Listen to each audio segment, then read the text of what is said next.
Hello, Trailblazers. I'm so excited to be here with you to talk about this really powerful topic. It's so many times we miss this. So, we are actually diving into the identities that have built your success up until now and are actually not meant to carry into your expansion.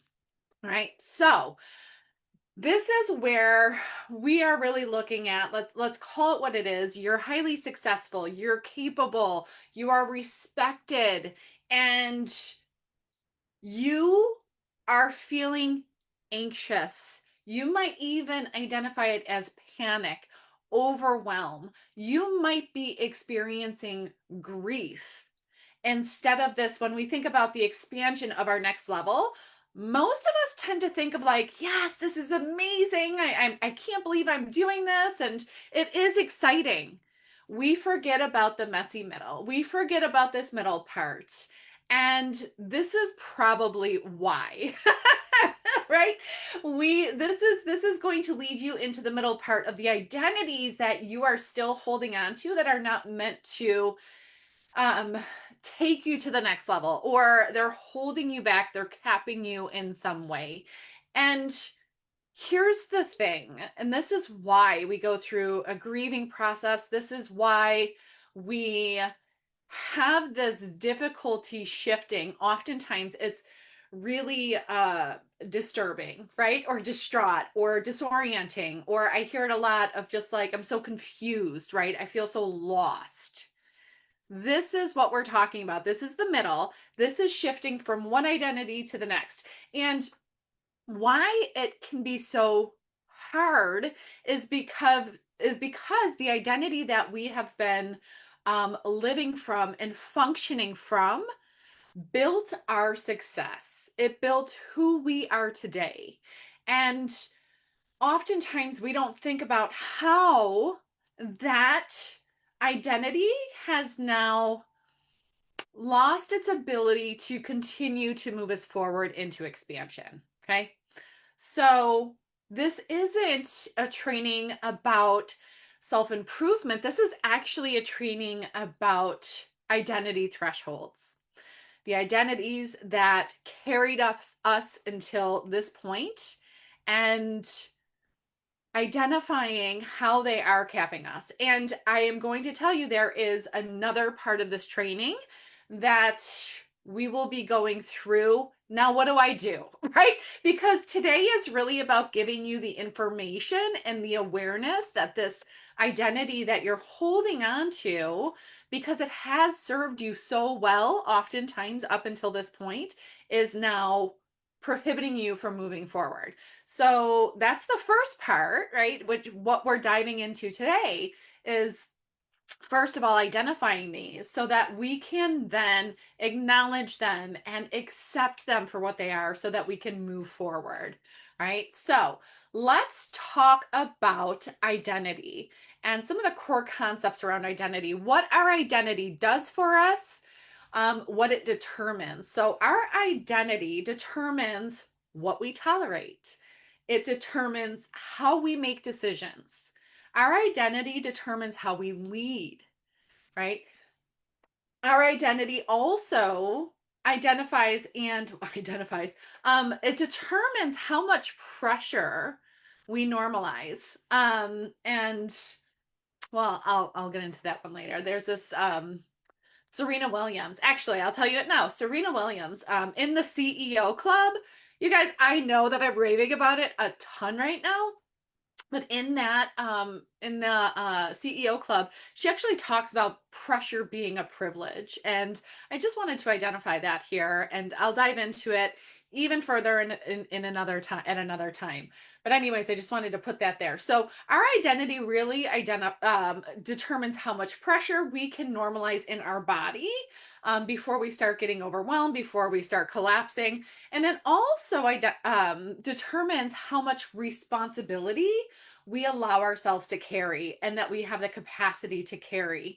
And this is so when you think about everything that identity determines, no wonder why, right? There's this disturbance, there's a disruption internally, right? We might not express that externally, and we're going to get into some of those identities that don't. Uh, but what we do have to recognize if we want to successfully and effectively move through one identity from one identity to another, we have to understand it and acknowledge it and accept that it was there. So you didn't succeed. When we look about, like when we're looking at identity, we have to recognize too, we didn't succeed just because of tactics. We actually succeeded because of who we became, because of the identity that we embodied, and that we embraced in order to take us to that next level. I was talking to a client the other day, and she was talking about how, like, I didn't even, with these behaviors that used to be foreign to her, she didn't even question it. It was just something that she did. And this is who she is today. That's what I'm talking about when I talk about identity. This is just who I am today. When we fully embrace and embody the next level identity, it's not a task, it's actually just something that we now do. And it's because we chose every single day to become that person. And here's the thing, every single level, every single next level identity, it does have a ceiling. And ceilings are identity based. So, are we ready to talk about the 5 high functioning identities that built our success? And now might be limiting your expansion. We ready for that? All right. So, again, today is really, this training is all about just identifying it and naming it, right? So that we can then learn how to move through the in-between stages, right? The messy middle. So, the first identity is the capable one. Okay. See if any of this resonates. She's really competent. She's very strategic and oftentimes very reliable, right? She built her life by figuring things out. She anticipates problems. She solves before anybody asks. Like, her mind just naturally goes to problem solving, and she rarely drops the ball. And how it built you, this identity built you into your success, is that you became trusted, you became respected, and you became essential. Does that sound familiar? Right? Think about all the leaders in this room. Yes, we want to become essential.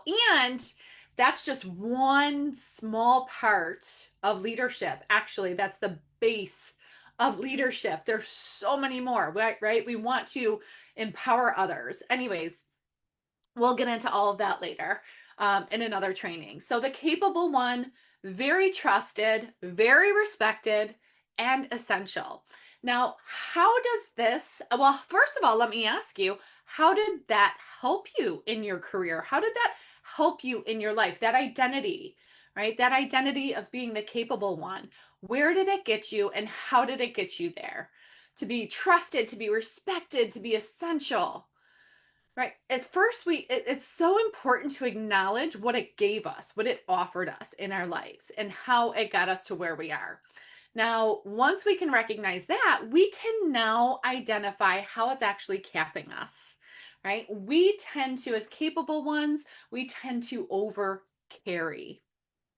We carry, anybody have any like upper shoulder issues? Like, maybe like, what do I want to say? Like, neck issues, shoulder issues. You feel you hold tension in your shoulders. Okay, this is the overcarry. You are carrying the weight of the world, the weight of your team, the weight of your family on your shoulders. Okay, so being able to recognize that's part of the capable one. You over carry as the capable one. You also, when we over carry, we don't really allow space for collaboration, right? When there's no collaboration, that puts a lot, again, that we are essential, but we are doing it all.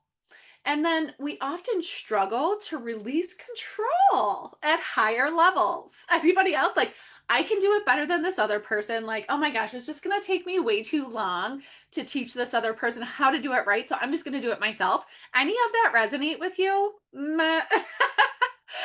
And a lot of these identities you are going to probably see at different points in your life that had led you to this point right here, right now. So you might have some overlapping identities. You may have embraced these identities during certain seasons of your life. And you might notice different aspects of these identities woven throughout your current life, throughout your current identity. Okay. So this is what happens. We struggle to release control at higher levels. That doesn't leave a lot of space for other people to collaborate or for us to collaborate with people, to delegate. And we overcarry. We have really bad shoulder pain. If anybody's ever gotten a massage and they're like, oh my gosh, you're really tight up here, this is you. Okay. So, this is where expansion actually requires influence rather than constant execution. But again, we're going to get into that in a different training.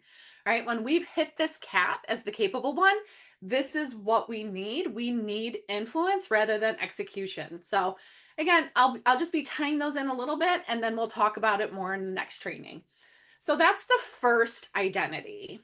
Okay, can you see how the capable one got you to where you are? The second identity that I want to talk about, that high functioning identity, is the responsible one, right? This is the one that holds it all together. You got to hold it all together for the rest of the family, for your team. You have to show up in a certain way, right? This identity, she feels deeply accountable for outcomes, for emotions, for stability, for success. Everybody's relying on me, right? She's the one, you're the one, we're the ones that other people lean on. Okay. So this is the responsible one. Does this resonate with anybody? Holding it together, really accountable for like successes, not just of yourself, of your family, of your team, right? Of your business. Super, super like just, yeah, that's like your heart and soul. I'm accountable for everybody. And for not just for success, it's like I'm accountable for their emotions. They to manage everybody else's emotions and to make sure everybody's okay. Okay. So again, she's the one that people come to, they lean on. She's the responsible one. And how it built you, like this, these are the assets that the responsible one gave to you, is that you became very dependable, you became very grounded, and you were like, you became very safe, right? I don't know. It makes me think about just like, having that, if you ever played like tag or anything like that. Hey, I'm safe. I'm at home base. Like this is my safety, right? I don't know if you guys have ever heard that, but I think about that too. Like I remember my boys would play around me. And they would play tag, and I was always safety. I was always home base. I was safe. And that's what it makes me think of. Is like everybody just like comes to you and they're like, okay, nothing bad can happen to me. And then we just take all of it. We take all of their emotions. We create that safe space, which is beautiful. We create safety. So this is where it caps you, though. You carry emotional labor that's not yours. You carry a lot of other people's emotions. It's like you just sort of like suck them up like a vacuum. And if you've ever seen like what happens on the inside of vacuums, that's sort of like what you might feel like or look like on the inside, right? You're just sucking up everybody's emotions. There's also a point where you really struggle to let other people experience their own consequences and learn from them. It's almost like you feel like they can't handle to deal with the outcomes, right? Which definitely disempowers your kids, your team, right? So being able to recognize that when we are the responsible one, that could be a possible cap that we're creating for our team, for our family, right? For the people that come to us. We're not giving them the space to be able to experience those consequences, learn from them, and then create their own life lessons, right? And then there's also this possibility, high possibility, that you will then equate leadership with a big burden. I did this during my first executive director position. Actually, it was my clinical director position, and I moved into executive director. But as that, I would take it all, right? I'd be like, oh my gosh, it's so heavy. I have 100 people coming to me, right? Like, oh my gosh, I just feel overwhelmed, and I was drained, and I was cranky, right? Because I was taking all of this in. I was taking it all on. And I would have constant knocks at my door, right? Of people wanting to talk that were distraught, different, different, what do I want to say, employees and team members that would always come to me, right? And I thought it was my duty. I thought it was my job because I was the responsible one. All right, so that's number two. Resonate with anybody. Does it feel? Do you feel called out?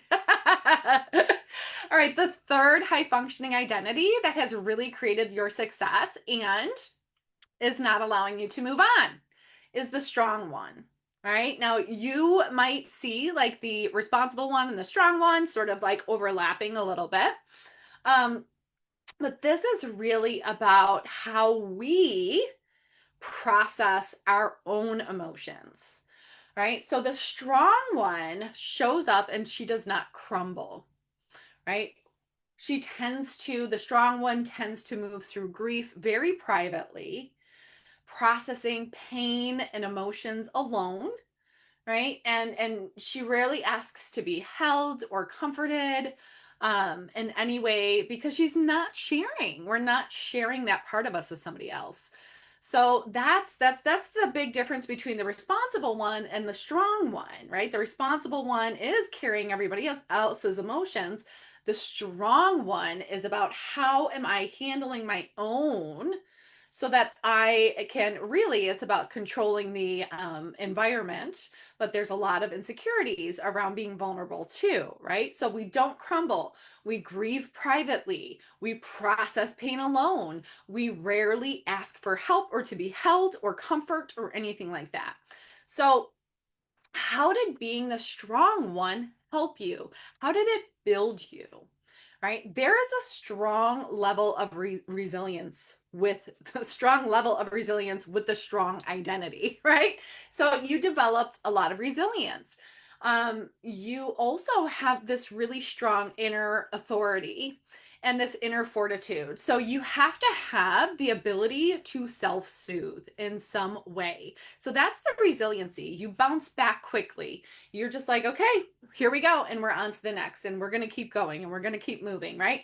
And that inner authority, the authority of just, again, being able to soothe yourself and to know like, okay, and like enough's enough and we're going to move forward and I'm going to be okay. It's all of that self-talk, but also this deep knowing and the self-soothing. So here's where it can really cap you though, is that you don't fully receive support, right?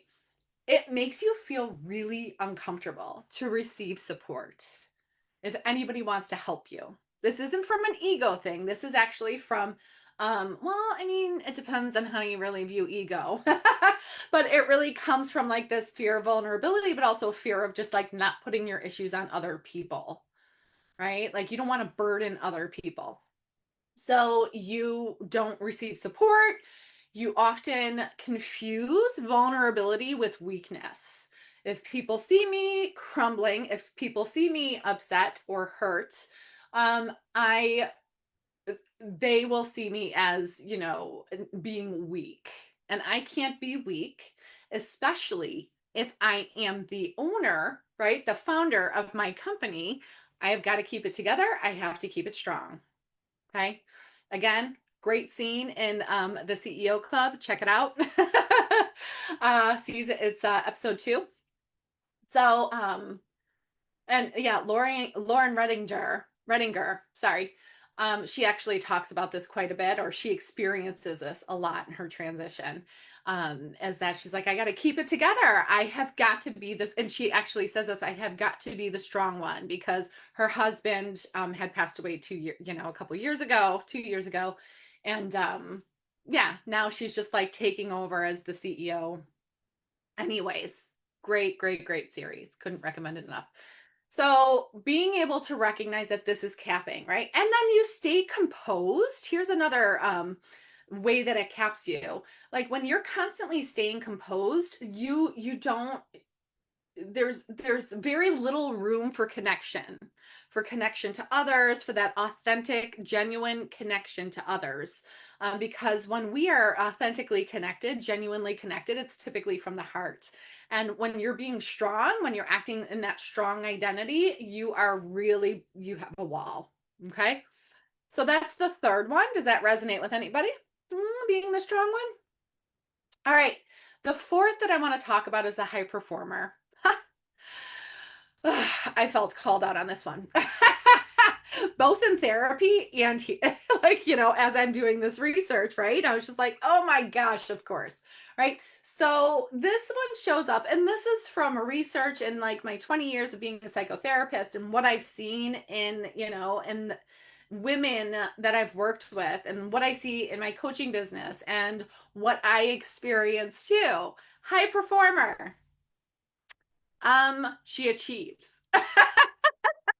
She sets the bar really high and she clears it. I think of that like what is it, the vault or pole vault, right? When you're just like, okay, yeah, I want it at the top, and you're like, all right, let's go, we're gonna do it, and you just like nail it. So the high performer really sets the bar high.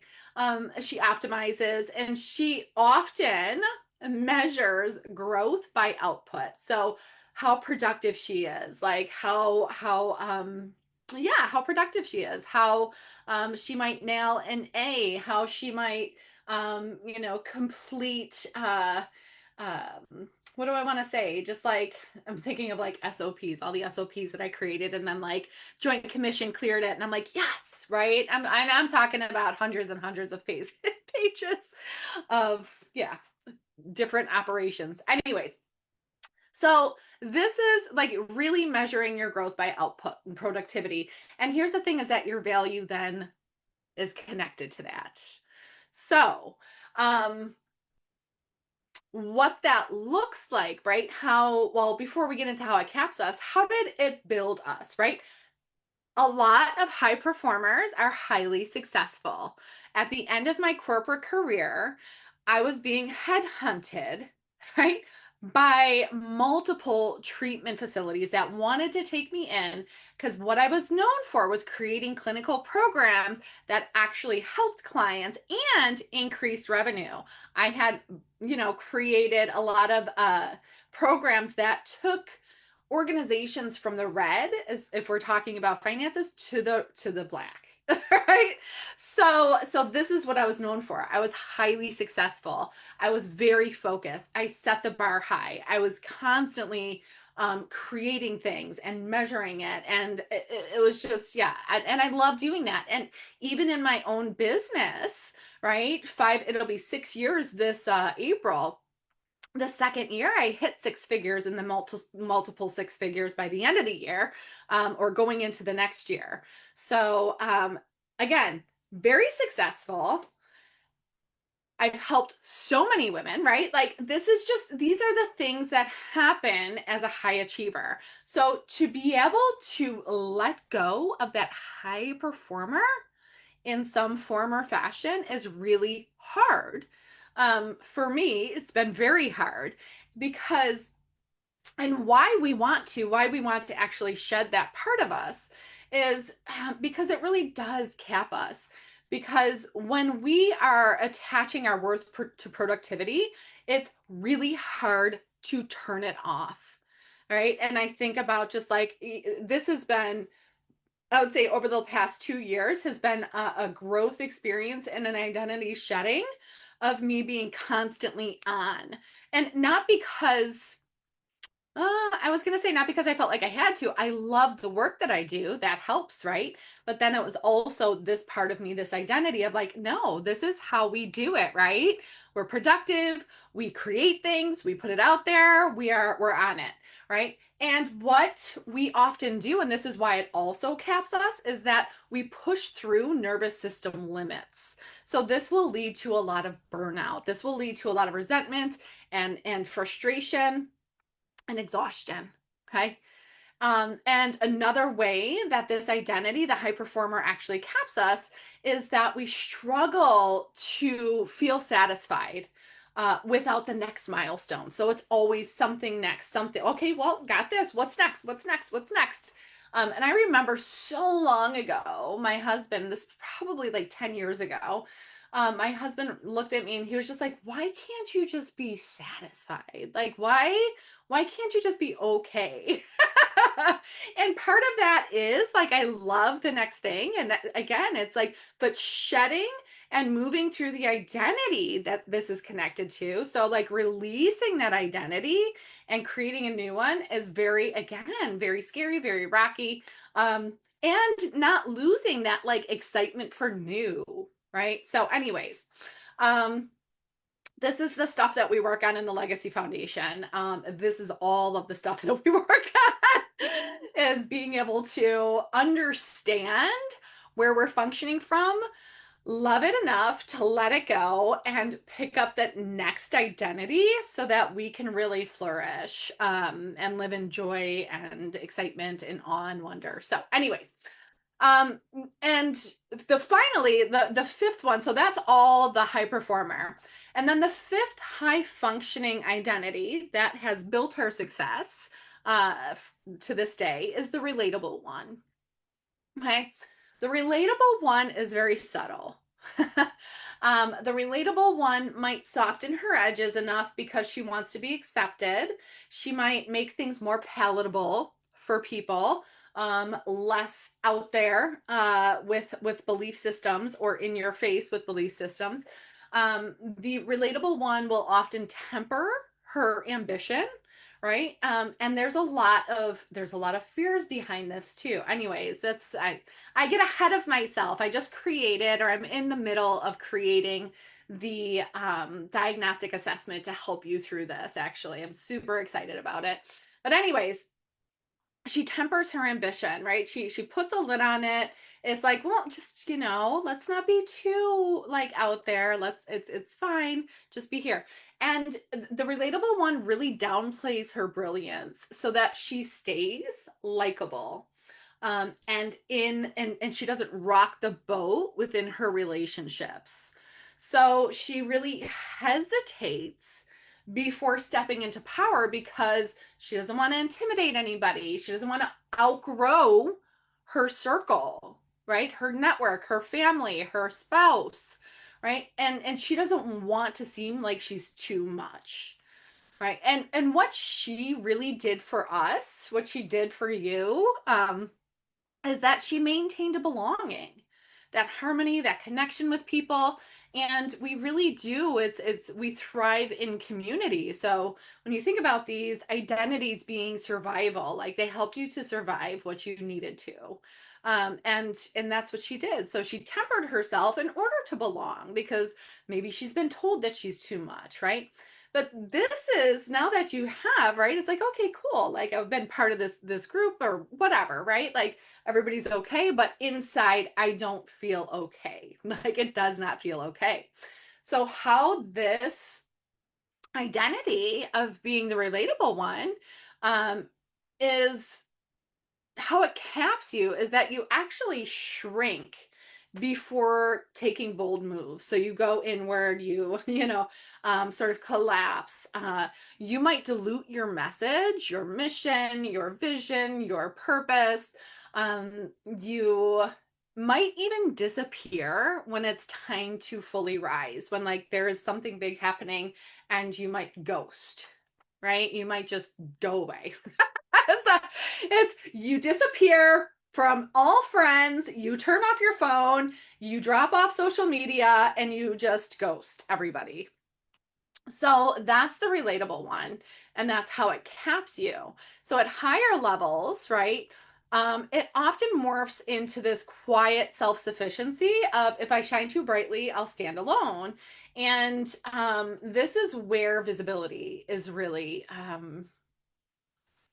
being challenged, right? Even if it changes the room. So it's like, are you willing to be visible? Are you willing to show up? Are you willing to shine. And what I mean by that, right? It's like when you're thinking about if I shine too brightly, I'll stand alone. Again, that is a danger internally of like, well, I don't want to be left alone. I want my community. I love my community, right?